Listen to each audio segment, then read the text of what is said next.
Dari apa rupane kok bletok ngono. Rupane basane ngono lho, Pak. Ora nek paribasan kene anake parintuh lho.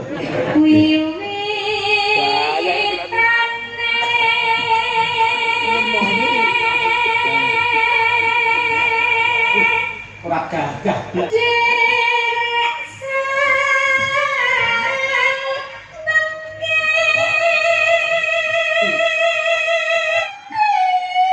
Apa? Jadi aku tresno banget karo panjenengan kok. Apa? Marah sembodro. Iya. Lah kok malah koyo ngombe jamu gale ngoseh.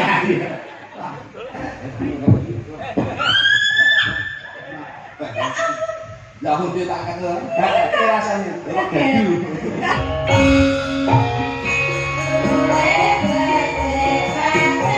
Wo akrab dadi kanca akrab. Lah yo sampe ngene kok kiting tangan kiting. Tak ngono hubungan spesial. Winong nawase ngatani tukung yo kedemos. Ini tak tahu.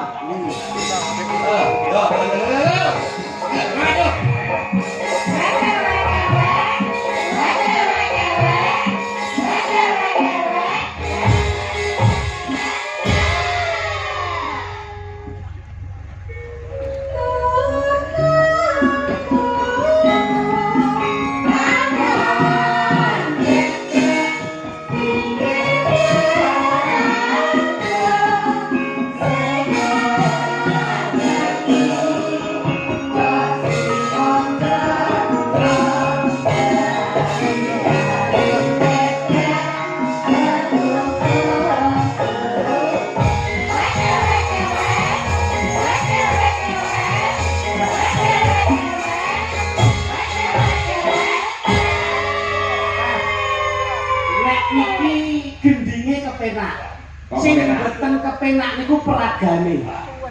Nggih menawa gending cuko niku ibarate wong angen to. Nggih, tukung. Nah, Cuko gundul.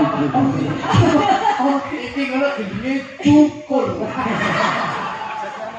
Wera besek Tukung tekanangan bebek lah. Kan bebek. Lho, kira iki nek bebek wedok bebek lanang kok ning wewek nek nembang tok ayo karo gerak no. Karo gerak iki bebek wedok iki jatah. Terakhir mau nih, mesej terakhir kembali mesej. Betul sih. Neno, sing terakhir. Apa wek-wek iki mau lho.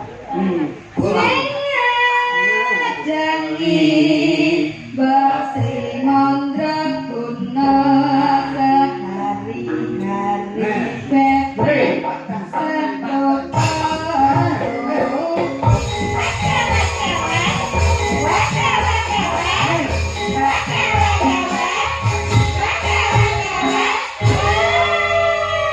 bebek sedot. Bebek itu ya agresif ngono lho. Nah, yo bebek itu yo. kowe iki kok bebek wedok, aku nyontoni dhek sik iki lho. Kowe sing bebek lanang, nek wis wek terus wek ini ya. Bebek lanang ndak respon. Wek Terus wek ngono. dulu ya. Wek terus mudun kewer. Mungkin kewer barang iki ngopo iso. Wis terakhir ngono. Ya, sehari-hari bebek satu kolom.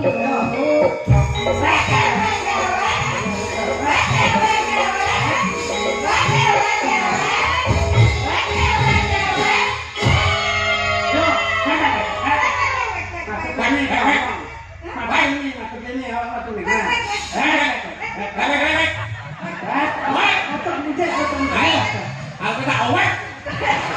Tapi tak wek. Wah, wek lho kok ndok. Kuwi nek lama apa wek. Kuwi tak wek itu iki. Niki lho.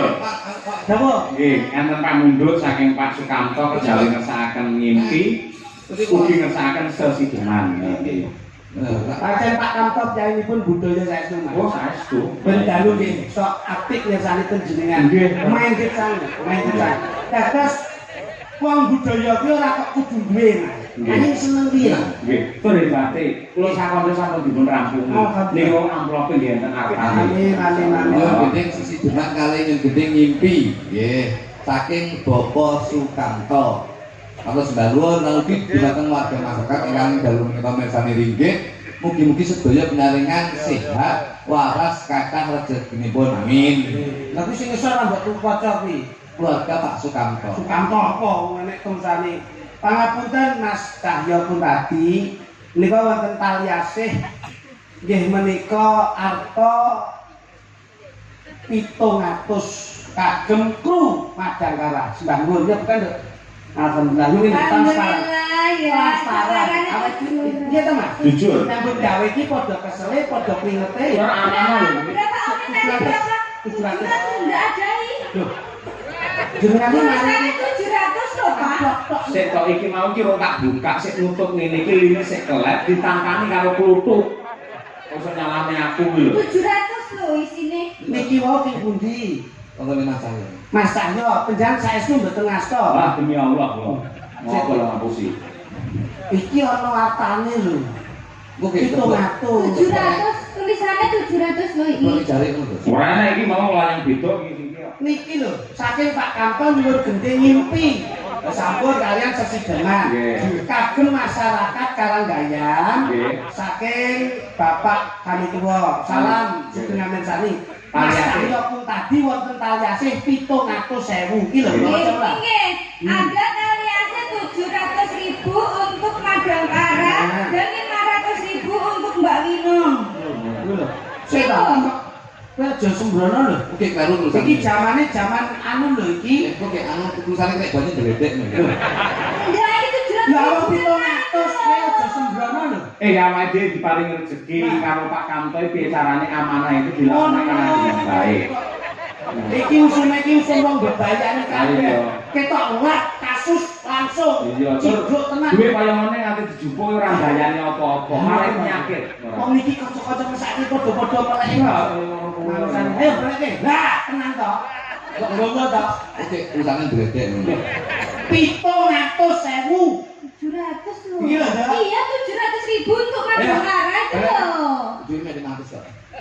Jiwa kejujuran iki kudu ditata. Kok picak kok kita.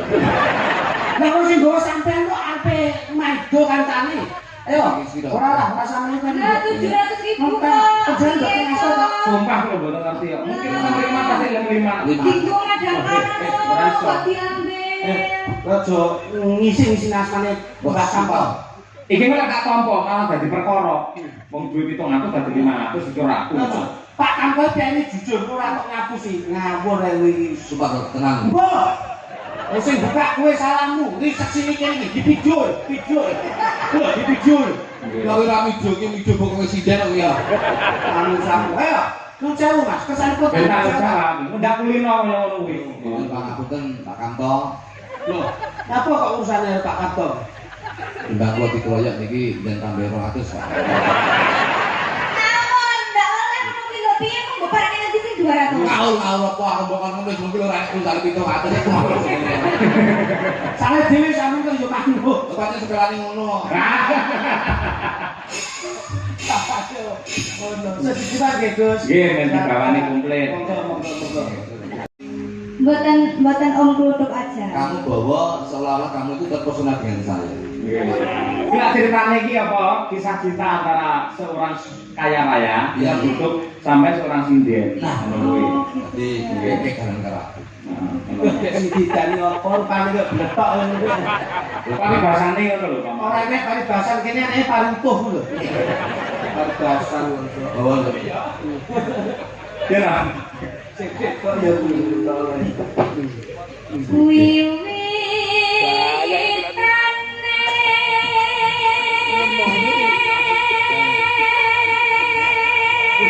ora gagah blas ini.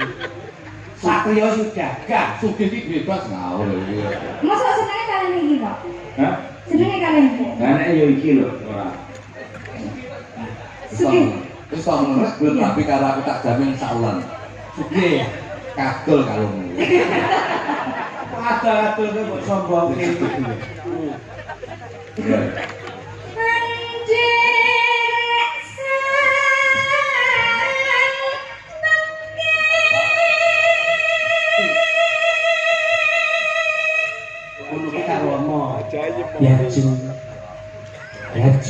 malah karo wong sugih.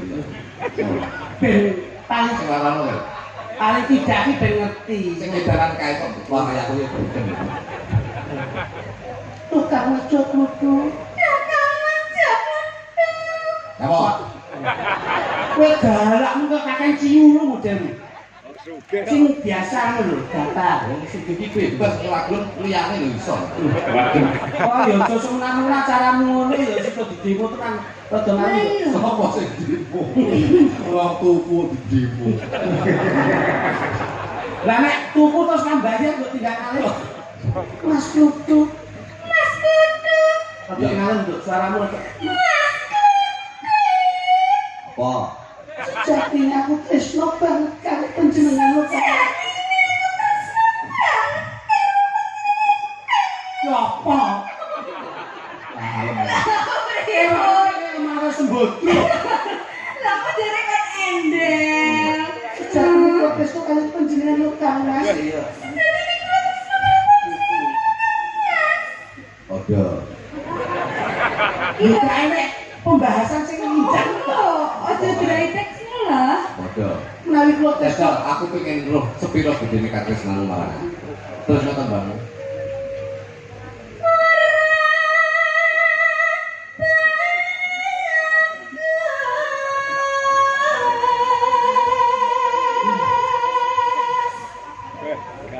Wah, bagus. Kakang. Kakang Mas kudu. Mbok rada ngejak rene to Kakang Mas. Aku suwi Ngono jajal. aku suwi lho Kang Mas. Assalamualaikum. Kok ngomong Suwi aku cepet ki lho Kang Mas. Tak gak cah isu, aku uga kangen karo Nah Krisna. ngono. Napa mriko estu leres? Aku ora bakal cidro. Yen mung kowe sing tak tresnani ya mung kowe ora ono wanita liya sing tak tresnani. Cak.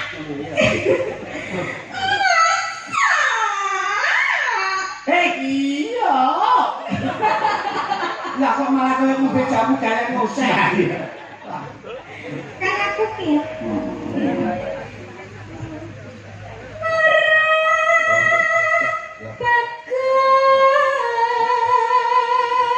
Bagus. Olah budaya. Karo aku Dalam jebul kene papan dulurmu, iki jane gede aku sing gitu. Awak iki dilan iki sing kuwi wong akeh. Ya kaya panganan yo kuku. Oh, masih tanggapan lho. Tanggapan lho, tanggapan. Oh, walah sing ngejok. Sing datane saya, kali ini buat bocah. Oh, aku enggak ya. Lah aku dia tak kata. Rasanya. Kaget banget ya, enggak apa-apa. Bentar dulu kamu nanti. Sowan penyayang ku kaget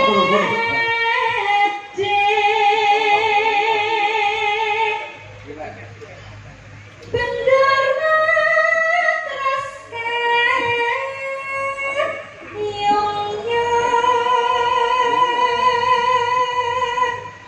Ngono ki awakmu dadi adine, wis sak napa ndoro. Iki bendoro terus kayu yo kuwi ndoro disepake cawisane.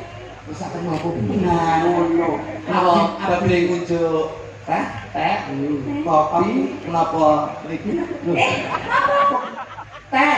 teh, kopi, menapa niki? Lho, kok ngene iki apa? Sushi. Oke, sushi. Kalau ora sing aku teh gandul. Gak nek iki teh gagem. Kok jane sok. Dipaksa ora. Tenang.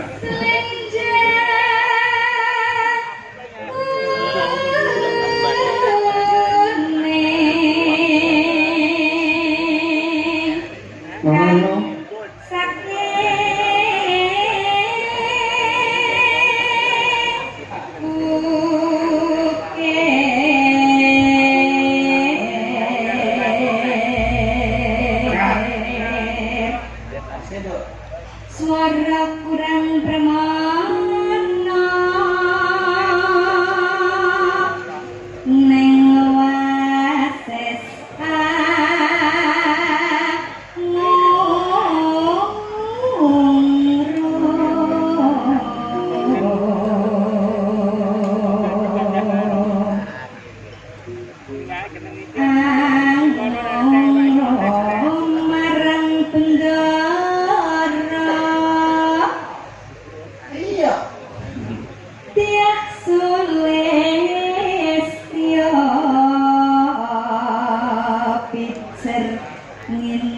ngake awis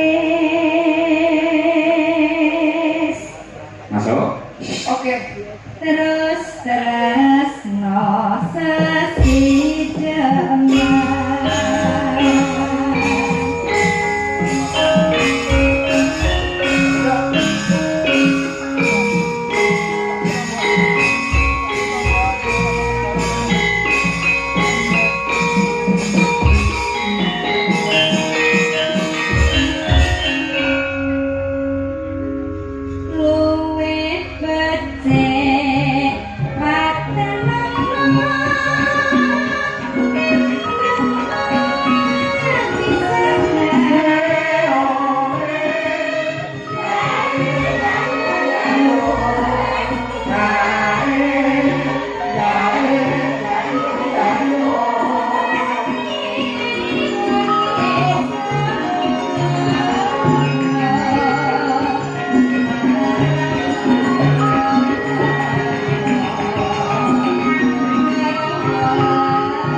sewu saksun para ingkang ngakung saha putri pinanggih malih kalian paguyuban ketoprak madang